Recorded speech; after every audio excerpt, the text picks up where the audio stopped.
अस्सलाम वालेकुम तमाम ऐसे स्टूडेंट जो सर सैयद यूनिवर्सिटी की तैयारी करना चाहते हैं। तो मैथमेटिक्स 2017 याद रहे कि 2019 तक यूनिवर्सिटी के अंदर ही पेपर हुए। पहले यूनिवर्सिटी में इरादा था लेकिन फिर होम से कर दिया गया। तो चलें 2017 के पेपर को डिस्कस करते हैं जो कि आपके पेपर में आया था, ताकि आपको ज़्यादा से ज़्यादा आइडिया हो सके। ये सबसे लास्ट में पेपर होता है, याद रखें। और इसी वजह से आपको थोड़ी सी स्पीड को बाकी पेपर में तेज़ रखनी पड़ेगी।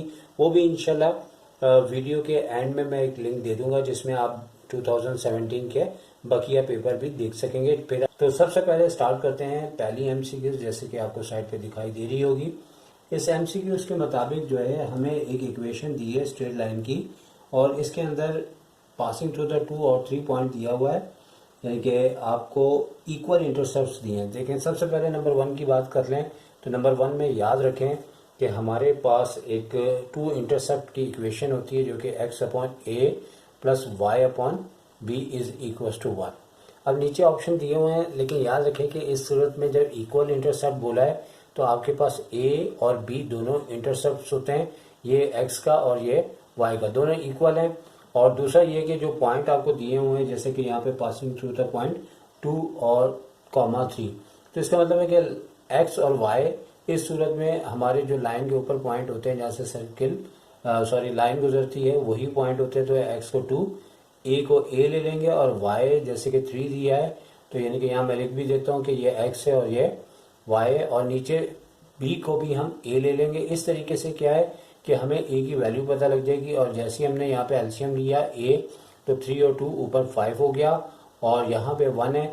और याद रखें कि जैसे ही हम a और अपॉन में 5 लेंगे तो 1 को कोई फ़र्क नहीं पड़ता, क्योंकि अपॉन में भी 1 है। तो हमारे पास a की जो वैल्यू है वो आपके पास 5 आ जाएगी। अब इसी तरीके से x अपॉन a को जो है हमने 5 लेना है, और प्लस y अपॉन b को भी 5 लेना है।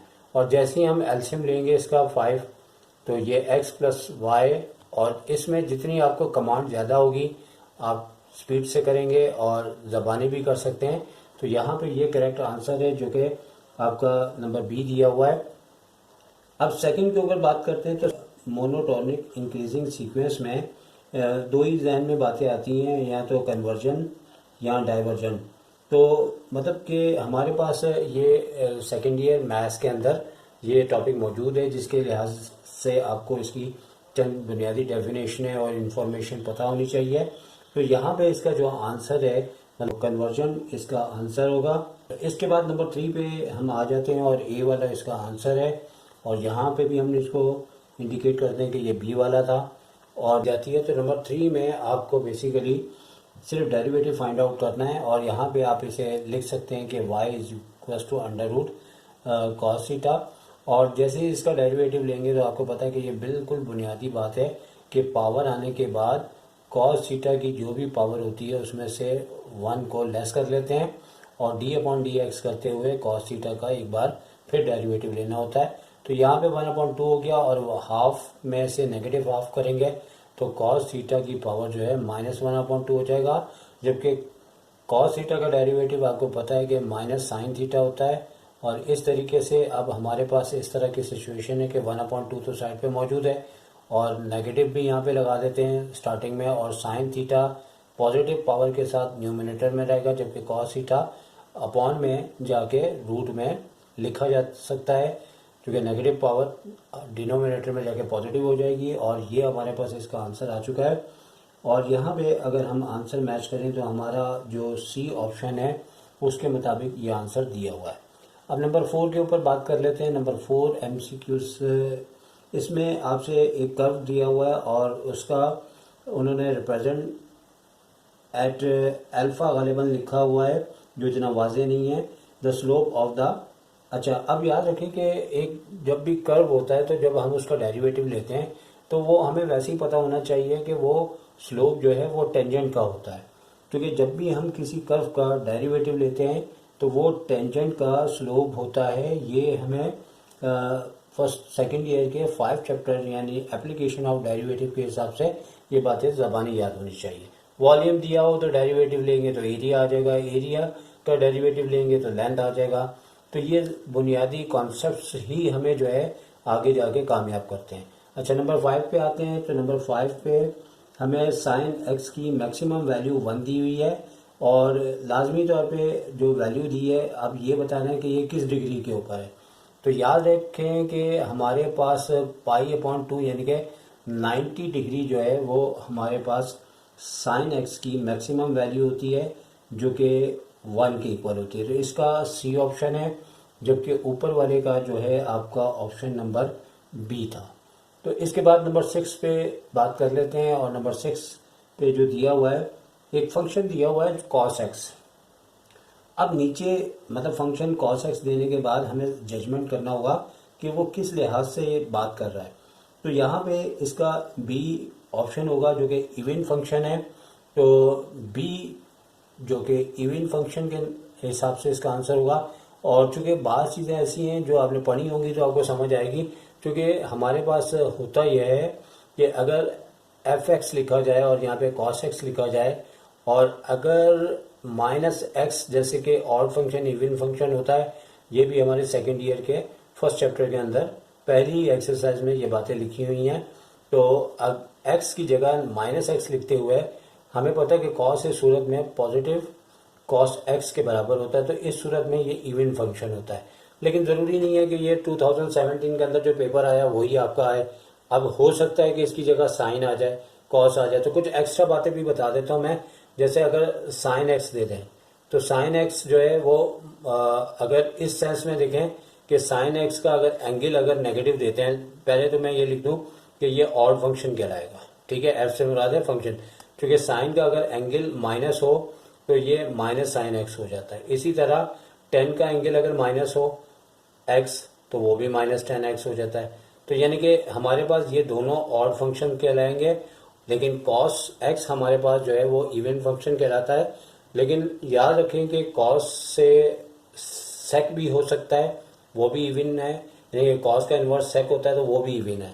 इसी तरह साइन के साथ कॉसेक भी दिया जा सकता है, वो ऑड होगा, और 10 के साथ कॉड भी दिया जा सकता है। यानी कि ये सारे एक्स्ट्रा बातें आपने जहन में याद रखनी है। अब नंबर 7 आपको दिया गया है जो कि थोड़ा सा कह सकते हैं कि स्टूडेंट की पहुंच से दूर होता है। तो इसके लिए मैं आपको स्क्रीन पे दिखा रहा हूं और आप देख सकते हैं कि जैसे ही आपको स्क्रीन के ऊपर नज़र आ रहा है तो इसका तमाम तर तरीका आपकी खिदमत में बताया गया है कि किस तरीके से इसका आंसर निकाला जाएगा। लेकिन ये किसका आंसर है? 1 प्लस एक्स की पावर 1/x का। लेकिन याद रखें कि यहाँ पे 1 प्लस एक्स नहीं है, 1 प्लस 3x है। तो हम अगर इसका डेरिवेटिव लेते हैं तो 1 तो 0 हो जाता है, 3x 3 हो जाता है। तो याद रखें कि इसका आंसर एक्सपोनेंशियल तो होगा लेकिन इसकी पावर 3 हो जाएगी। यानी 1 प्लस 3x जैसे कि ब्रैकेट के अंदर दिया है, इसका डेरिवेटिव 3 आता है। जो मैंने आपको ऊपर दिखाया है वहाँ 1 प्लस एक्स था, इसलिए सिर्फ एक्सपोनेंशियल आया है, उसकी पावर 1 आई। तो ये 100% तो यही चीज़ दोबारा नहीं आ सकती। तो इस बात को ध्यान में रखें। 1 प्लस हो सकता है 9bx दे दें तो फिर एक्सपोनेंशियल की पावर आपकी 9b हो जाएगी। तो यानी कि यहाँ पे जो ऑप्शन नंबर आप देख सकते हैं इसके सबसे लास्ट है डी, ये है। तो अब इसके बाद इससे आगे चलते हैं और नंबर 7 के बाद 8 के ऊपर हम डिस्कस करते हैं कि क्या उन्होंने बात बोली हुई है। तो 8 MCQs आपके सामने जैसे कि नज़र आ रही होगी आपको। तो इसमें इन्होंने देखें, अब यहाँ पे अगर बात की जाए तो इंटीग्रेशन देने के बाद इन्होंने एक्सपोनेंशियल के ऊपर 10x लिखा हुआ है। यानी कि मैं अगर इसको यहाँ पे भी लिख के अगर आपको दिखा देता हूँ कि एक्सपोनेंशियल के ऊपर 10x है, तो बड़ी हल्की नोयत का ये एक क्वेश्चन है और कोई इसमें मुश्किल नहीं है, बस पढ़ा होना चाहिए कि एक्सपोनेंशियल की पावर अगर 10x है तो इसके आगे इसका डेरिवेटिव होना चाहिए। अगर ये 10x है तो इसका डेरिवेटिव बनता है sec square x d x. Suppose करके बड़ा लेंथी हो जाता है, यहाँ पे हमें डायरेक्ट आना चाहिए। और एक्सपोनेंशियल का डेरिवेटिव वही रहता है अगर उसका डेरिवेटिव आगे दे दिया जाए इंटीग्रेशन में। बेसिकली ये एक ऐसा रिलेशन है कि बुक के अंदर चंद क्वेश्चन इस तरह के होते हैं जिसके अंदर के आपको लाजमी तौर पे एक ही जैसा रिलेशन होता है और एक जैसे ही उसका आंसर आता है, जिसके हिसाब से उसे आपको याद रखना पड़ता है। बात कर लेते हैं नंबर 10 के ऊपर। और 10 के अंदर area under the curve y equals to x square, the coordinates x1 and x3। अब यहाँ पे हमारे पास ये क्वेश्चन आपका मतलब कि सेकेंड ईयर से ज़्यादा पॉइंट्स दिए हैं, यानी कि आपका 6.10 से रिलेटेड है। एक्स की जो लिमिट है वो 1 और दूसरी आपको 3, यानी कि अपर लिमिट 3 है और ये लोअर, छोटी वाली लोअर कहलाती है। वहाँ पे हमारे पास एक एरिया का फॉर्मूला था जो कि आपको यहाँ याद रहना चाहिए, जो कि इक्वल होता है आपके पास यहाँ पे भी, जो कि अपर लिमिट, यहाँ लोअर लिमिट और यहाँ पे आपके पास y और dx है। अब जैसे कि यहाँ पे हमारे पास इसी चीज़ को आगे बढ़ाया जाए तो हमारे पास यहाँ पे एक ऐड करेंगे तो 3 हो जाएगा और जो पावर हो वो डिनोमिनेटर में होता है। फिर एक छोटा सा ब्रैकेट लगा के अपर लिमिट आपकी ऊपर आ जाती है। जाहिर सी बात है MCQs का पॉइंट है तो बड़ा सिंपल सा देते हैं। अच्छा, अब क्या करना होता है कि हमें जो है एक बार अपर लिमिट इसमें पुट करनी होती है x की जगह। अब 3 का जैसे ही हम क्यूब करेंगे यहाँ पे अपॉन में 3 है, फिर एक बार माइनस करके हमें लोअर लिमिट के साथ ये प्रोसेस करना होगा, यानी कि 1 की पावर आपके पास 3 आ जाएगी और डिनोमिनेटर में ऑलरेडी 3 है। अच्छा, अब यहाँ पे एक पावर इससे कैंसिल हो जाए तो ये आपके पास 9 हो जाएगा और ये -1/3। अब जैसे ही हम इसका एलसीएम लेते हैं यहाँ पे 3, तो ये आपके पास 27 हो जाता है और 1 लेस करके आपका 26/3। तो देखते हैं कि इस तरह का ऑप्शन दिया है तो यकीनी तौर पे सी ऑप्शन बिल्कुल ऐसे ही है। अब नंबर 11 पे आ जाते हैं तो नंबर 11 पे जो लिखा हुआ है यानी कि आप इसे, ये स्टैंडर्ड इक्वेशन होती है और एक आपके पास जनरल है, दोनों से किया जा सकता है, लेकिन यहाँ मैं ये समझ रहा हूँ कि ये आपके लिए ज़्यादा बेहतर रहेगा। तो x माइनस हमारे पास जो सेंटर होता है वो a और b होता है और ये 4,3 हो जाएगा। तो माइनस का 4 का स्क्वायर प्लस y -3 का स्क्वायर और रेडियस यहाँ आपको इसमें आसानी से कवर हो रहा है, ठीक है। तो याद रखें। इसके बाद नंबर 12 के ऊपर आ जाते हैं। तो 12 में क्या कहा जा रहा है ये देख लेते हैं। 12 में कहा जा रहा है कि एक स्टैंडर्ड इक्वेशन पैराबोला की दी गई है और उसमें क्या है कि पैराबोला में जो आपको नीचे ऑप्शन दिए हैं उसके लिहाज से कौन सा राइट है। तो देखें इसका आंसर डी होगा, ठीक है। तो यानी कि a is greater than 0, z1/z2 का होल कॉन्जुगेट दिया हुआ है। तो ये तो वही फॉर्मूला है जिसे आप याद रखेंगे तो फ़ायदा उठाते रहेंगे। तो इसमें z1 का कॉन्जुगेट और z2 का कॉन्जुगेट होता है। तो ये ऑप्शन देख लेते हैं मौजूद है यहाँ पे। तो नंबर 13 के अंदर ये ऑप्शन मौजूद है और ये नंबर बी पे दिया हुआ है तो बी इसका करेक्ट होगा। इसके बाद 14 के ऊपर आ जाते हैं। तो 14 के में क्या लिख रहे हैं कि हमें -1 plus iota in the polar form. तो याद रखें 14 से मुतालिक मैंने करके आपको डिस्प्ले दिखा रहा हूँ, ठीक है। और इसमें आप देख सकते हैं कि जिस तरह सबसे पहले हमें यहाँ पे आर की वैल्यू निकालनी होगी जो कि √2 आ जाएगी। फिर z का जो है वो फॉर्मूला होता है r bracket cos theta plus iota sine theta और उसके मुताबिक थीटा जो फाइंड आउट करते हैं उसमें tan इनवर्स b/a। तो आयोटा का कोफिशिएंट को डिवाइड कर देंगे रियल पार्ट से, तो उसके बाद आपकी डिग्री आ जाती है -45 डिग्री। लेकिन चूंकि यहाँ पे -45 डिग्री का जिक्र नहीं है तो हमारा सेकंड ऑप्शन जो इसकी वैल्यूज निकलती है वो 180 में से अगर लेस कर लेते हैं तो 135 डिग्री कॉस के लिहाज से और साइन के लिहाज से भी 135 डिग्री है। तो ये इसका करेक्ट आंसर होगा। तो ऑप्शन मैच हो रहा है वो नंबर डी है। तो डी के बाद अब 15 पे आते हैं। तो 15 के अंदर क्या लिखा हुआ है। 15 के अंदर हमें चिल्ड्रन है एक फैमिली के और उसमें प्रोबेबिलिटी बतानी है कि थर्ड चाइल्ड का क्या पॉसिबिलिटी है। मैंने आपको स्क्रीन पे दिखा रहा हूँ और आप उसे देख सकते हैं, पढ़ सकते हैं। और इसमें क्या है कि चूँकि एक लड़का होता है एक लड़की होती है तो टोटल 2 होते हैं।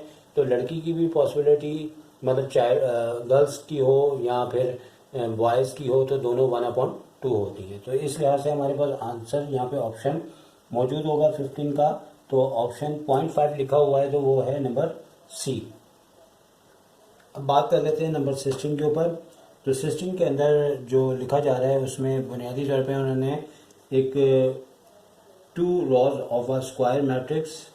स्क्वायर मैट्रिक्स का मतलब है कि आपकी रॉ और कॉलम दोनों बराबर हैं और उसके बाद आइडेंटिकल लिखा हुआ है यानी एक जैसी है। तो उस सूरत में उन्होंने लिखा है कि डिटरमिनेंट्स ए जो है हमारे पास क्या होगा। याद रखें कि अगर कोई भी आपको मैट्रिसेस दिया हो और उसका हर एलिमेंट जो है वो बिल्कुल सेम हो तो उस सूरत में उसका आंसर 0 आता है और ये टेक्निकल बातें हैं जो याद रखनी चाहिए। और ये ऑप्शन नंबर आपके पास जो है बी वाला कहलाएगा, ठीक है। इसके बाद 17 के ऊपर आ जाते हैं, तो ऑप्शन है हमारे पास आ जाएगा, जैसे हमने उसका एल्शियम लेके सॉल्व किया 80, ये हमारे पास इसका आंसर आ चुका।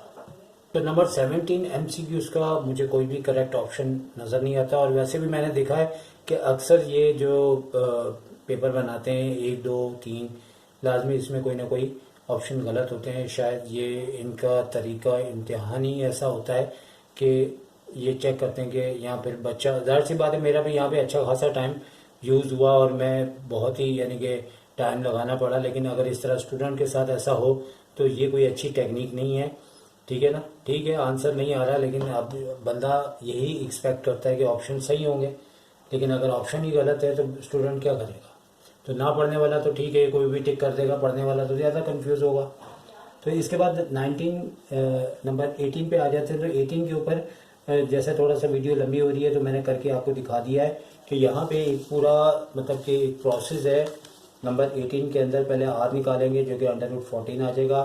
फिर cos theta is equal to z/r रखते हुए इसकी cos थीटा की वैल्यू आ जाएगी √2/7, यानी कि इसका करेक्ट ऑप्शन हमारे पास मौजूद है। और cos थीटा √2/7, तो यानी कि इसका जो बी ऑप्शन है वो करेक्ट है। और उसके बाद 19 पे आ जाते हैं। अब 19 पे हमारे पास एक सिंपल फार्मूला ही लिखा हुआ है। इस फार्मूले को सिर्फ हमें याद रखना होगा कि ये फार्मूला किस लिहाज से लिखा जाएगा। तो ये आपका a × b वेक्टर के अंदर इक्वल होता है ये AB sin थीटा। तो भाई ये तो फार्मूला जिसको आएगा वो फौरी तौर पे इसका आंसर दे देगा, यानी कि ए ऑप्शन। अब उसके बाद 20 पे भी उन्होंने एक फार्मूला दे दिया, तो इसका फार्मूला बनेगा जो कि ज़बानी याद होगा, तो tan थीटा - tan फाई, और उसके बाद नीचे प्लस आ जाता है। अगर यहाँ प्लस हो तो प्लस आएगा, नीचे माइनस की सूरत में नीचे प्लस, और प्लस की सूरत में नीचे माइनस। तो tan थीटा और tan फाई। जो बाकी सब्जेक्ट्स के आपको मैं पेपर्स 2017 के आपकी खिदमत में पेश कर रहा हूँ, जैसे ही एंड होगा आपको इंशाल्लाह वो मिल जाएंगे। अल्लाह हाफिज़।